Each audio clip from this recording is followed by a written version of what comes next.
Hello everyone, मैं हूं Bharti. Welcome और welcome back to my channel. So I hope कि आप सब लोग अच्छे होंगे, अच्छी स्टोरी जो है वो सुन रहे होंगे और मुझे ही बता रहे होंगे। तो आज इस वीडियो में मैं आप लोगों के साथ पॉकेट एफएम की एक नॉवल का जो रिव्यू है वो शेयर करने वाली हूँ। बात की जाए इस नॉवल की, ये जो नॉवल है ना, ये एक रीबर्थ वाले कॉन्सेप्ट पर बेस्ड है और बेसिकली मेन फोकस जो होगा वो रिवेंज पर ही होगा, जैसा कि हमेशा रीबर्थ वाली स्टोरीज में होता ही है। लेकिन इसमें क्या डिफरेंट है या फिर क्या हुआ है, ये जानने के लिए तो आप लोग को पूरी वीडियो को एंड तक देखना पड़ेगा। बाकी लिंक्स वगैरह जो भी होंगे वो मिल जाएंगे आप लोग को डिस्क्रिप्शन बॉक्स में, वहां से जाके जो आप लोग इस स्टोरी को पढ़ सकते हैं। तो ये जो स्टोरी है ना, उसका नाम है रीबर्थ टू टेक रिवेंज। 4.6 इसकी रेटिंग है। माया इसकी ऑथर है। 42 इसकी चैप्टर्स है। अराउंड 25 मैंने इसके चैप्टर्स को रीड किया है। मेन कैरेक्टर्स की बात की जाए तो वो है रूहानी रावत और दूसरी तरफ हमारे हीरो हैं रणधीर रावत। अब क्या ये हस्बैंड वाइफ है? जी हाँ, ये हस्बैंड वाइफ ही है। लेकिन आप लोगों को पता है कि जहाँ पर भी एक फोर्स रिलेशनशिप या फिर ये कह लो कि इस तरीके की शादी वाला जिक्र होता है और रिवर्स वाला कॉन्सेप्ट होता है, तो मोस्टली क्या होता है कि इन लोगों को ना धोखा मिला हुआ होता है और फिर जो जिनके बातों में आकर इन्होंने चीज़ें की होती हैं वही इनको जाके एंड में मार देता है। और उसका सबसे बड़ा रीज़न होता है पैसा, प्रॉपर्टी। इन लोगों के पास अंधा पैसा होता है भाई। इस वजह से जो है ना, इनको कोई भी मार देता है, फिर भगवान भी इनके ऊपर दया खा लेते हैं यार, और ना रीबर्थ दे देते हैं। पता ही सच में ये कितना है कितना नहीं है, बट सुनने में काफ़ी इंटरेस्टिंग है ना। इमेजिनेशन कहाँ से कहाँ चली जाती है, अच्छी लगती है। बट चलो ठीक है, वापस से मैं कहानी पर आ जाती हूँ। तो इसके इंट्रोडक्शन में बताया गया है कि रूहानी रावत एक फेमस एक्ट्रेस जो कि अधीर के प्यार में इतनी पागल थी कि उसने अपने पति को जो है वो उसके लिए छोड़ दिया, उनसे वो लड़ती थी। रणधीर रावत आर इंडस्ट्रीज का सीईओ, जो कि इंडिया का मोस्ट पावरफुल बिजनेसमैन था। कोई नई बात नहीं है। तो उसके आगे दुनिया झुकती थी और वो रूहानी के प्यार के आगे नतमस्तक हो जाता था। मतलब देख रहे हो, दुनिया उनके आगे झुक रही है, लेकिन हमारे हीरो जो होते हैं ना, वो हमेशा से हमारे हीरोइन के आगे झुकते आ रहे हैं। खैर अच्छी बात है, लेकिन हमारी हीरोइन जो होती हैं वो अंधी होती हैं, उन्हें कुछ दिखाई नहीं दे रहा होता, क्योंकि उनके लिए तो जिसे वो प्यार कर रही हैं वही उनकी दुनिया जहान जन्नत होता है।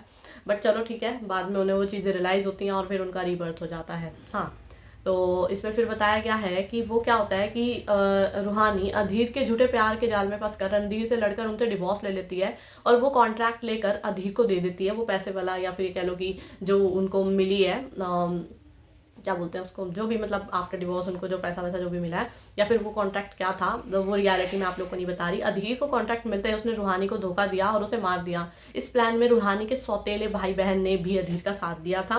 क्या रूहानी अपना बदला लेने वापस आएगी? कैसे लेगी वो अपनी मौत का बदला? सौतेले भाई बहन कोई नई चीज़ नहीं है कहानियों में हमारे लिए। आप लोगों को पता है इनका कितना इंपॉर्टेंट रोल होता है। कभी कभी कभी बाई चांस किसी स्टोरीज में इनका पॉजिटिव रोल भी होता है, मोस्टली हमें नेगेटिव ज़्यादा देखने को मिलता है। तो क्या रीज़न है? वही पैसा, प्रॉपर्टी। इसलिए बोलते हैं जितना है उतना ही ठीक है, ज़्यादा होगा तो फिर वो नुकसानदेही हो जाता है ना। तो बस यहाँ पर भी वही चीज़ें हैं। तो इनकी फैमिली का भरा पूरा परिवार है, लेकिन पैसा प्रॉपर्टी भी बहुत ज़रूरी है शायद उनके लिए। बट चलो जो भी है, कहानियाँ हैं तो कहानियों को इमेजिनेशन तक हमें ज़्यादा रखना चाहिए, ना कि इन्हें अपनी रियलिटी मतलब आसपास अप्लाई करना चाहिए। क्योंकि देखो यार, मेरे हिसाब से ना रिश्ते ना वो बहुत बड़ी चीज़ होती है। और पैसा का क्या है, मतलब आज नहीं तो कल तो हम कमा ही लेंगे, है कि नहीं है। लेकिन रिश्ते अगर एक बार टूट जाते हैं या फिर छूट जाते हैं ना, तो उन्हें कमाना बहुत मुश्किल होता है। मतलब ये मेरी पर्सनल सोच है। बाकी तो जो है सो है। तो ये चीज़ें हैं। अब इस इन मेरे हिसाब से ना, रीबर्थ वाली जो स्टोरीज हैं उनका मैसेज भी बेसिकली यही होता है कि आप ना अपनी आंखें, कान, नाक सब कुछ खोल कर सारी चीज़ों को देखो। वो इंसान तुम्हारे लिए कर रहा है ना, तो तुम उसके लिए ना डबल करो, ठीक है। ना कि तो कोई तुम्हें गलत चीज़ दिखा रहा है फिर तुम उसको सीख रहे हो और फिर तुम किसी के साथ गलत कर रहे हो, फिर वो नेगेटिविटी में चली जाती हैं चीज़ें, ठीक है। ऐसा ही इस कहानी में भी हुआ है कि बाद में उन्हें पता चलता है और फिर जब उनकी मौत के बाद जो है वो अपनी वापस से रीबर्थ जब उनका होता है तो वो वहाँ पहुँचती हैं उस स्टेज पर जहाँ पर उनकी शादी जो है हमारे हीरो से हुई थी, ठीक है। तो हमारे हीरो को पता है कि ये शादी वो अपनी मर्जी से नहीं कर रही है, ज़बरदस्ती कराई जा रही है। तो वो जो है ना वो इनकी फर्स्ट जो मतलब फर्स्ट कन्वर्सेशन भी होती है आफ्टर मैरिज, उसमें इन लोगों की जो है वो थोड़ी लड़ाई सी हो जाती है, बहस सी हो जाती है। क्योंकि भाई वो मिसअंडरस्टैंडिंग वाली चीज़ें हैं, सीधी सी बात है। क्योंकि इन्होंने किया ही ऐसा काम था क्योंकि इन्हें शादी नहीं करनी थी, और इन्हें आइडिया किसने दिया? इनकी सौतेले भाई बहन, कि तू ऐसा करेगी तो तेरी शादी जो है वो होने से रुक जाएगी, दादाजी जो है वो मान जाएंगे। लेकिन क्या ही फ़ायदा होता है जहाँ हमारे हीरो हैं उनकी पावर है वहाँ पे तो अब वो अपनी हीरोइन को कुछ भी नहीं होने देते हैं। तो बस वही वाली चीज़ें आप लोगों को जो है वो देखने को मिल जाती हैं।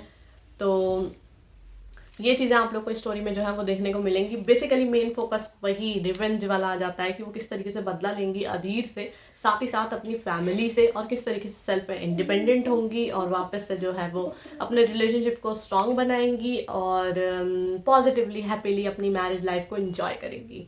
तो बस इतना सा ही है इस कहानी के अंदर भी, जैसा कि मोस्टली रीबर्थ वाली स्टोरीज में होता ही है। कुछ डिफरेंट ज़्यादा हमें देखने को नहीं मिलेगा। रॉयल लाइफ स्टाइल आप लोगों को देखने को मिल जाएगा, रोमांस का तड़का देखने को मिलेगा, फैमिली ड्रामा, फैमिली गोल्स, और कुछ हिडन ट्रुथ, राज जो कि बाहर आने हैं, और आइडेंटिटीज़ काफ़ी सारी, कौन जो है वो मुखौटा पहन कर बैठा है, वो सारी चीज़ें यहाँ पर आप लोगों को खुलेंगी जैसे जैसे आप लोग कहानी को जो है वो पढ़ते जाएंगे। ठीक है, तो आई होप अब आप लोग की चीज़ें जो है वो क्लियर हो गई होंगी। बात की जाए क्या बोलते हैं इसको, एडवाइस की या रिकमेंडेशन की, तो हर कोई जाके जो है स्टोरी को पढ़ सकता है। रिस्ट्रिक्शंस की भी एज सच कोई नीड नहीं है। बस इसी चीज़ का आप लोग को ध्यान रखना है कि स्टार्टिंग के जो चैप्टर्स होते हैं ना, वो रीबर्थ वाले कॉन्सेप्ट में वो काफ़ी ज़्यादा ना सैड या फिर इमोशनल जो है वो होते हैं। तो इस चीज़ को माइंड में रख के आप लोगों को चलना है। तो अगर ओवर इमोशनल हो जाते हो आप लोग, तो भाई अपने साथ टिश्यू पेपर लेके बैठना और फिर कहानी को पढ़ना। ठीक है, बाकी अदरवाइज कोई रिस्ट्रिक्शंस नहीं है, हर कोई जाके जो है स्टोरी को पढ़ सकता है। एक चीज़ का आप लोग को और ध्यान रखना है, और वो ये है कि कहानी को इमेजिनेशन तक रखना है। कुछ पॉजिटिव हो तो डेफिनेटली एडमायर कर सकते हैं। आई होप आप लोगों को मेरी वीडियो और मेरी रिव्यू जो स्टोरी को लेकर पसंद आया होगा। मैंने बहुत सारी बातें भी कह दी हैं इस वाली वीडियो में, बट चलो ठीक है, आप लोगों को आदत हो गई होगी अब तो, है ना, हाँ कि दीदी बहुत कुछ बोलती हैं तो बस यही बातें थी। तो बाकी लिंक्स वगैरह जो भी होंगे मिल जाएंगे आप लोग को डिस्क्रिप्शन बॉक्स में, वहाँ जाके जो आप लोग इस स्टोरी को पढ़ सकते हैं। बाकी जब तक नेक्स्ट वीडियो आती है तब तक के लिए बाय एंड टेक केयर।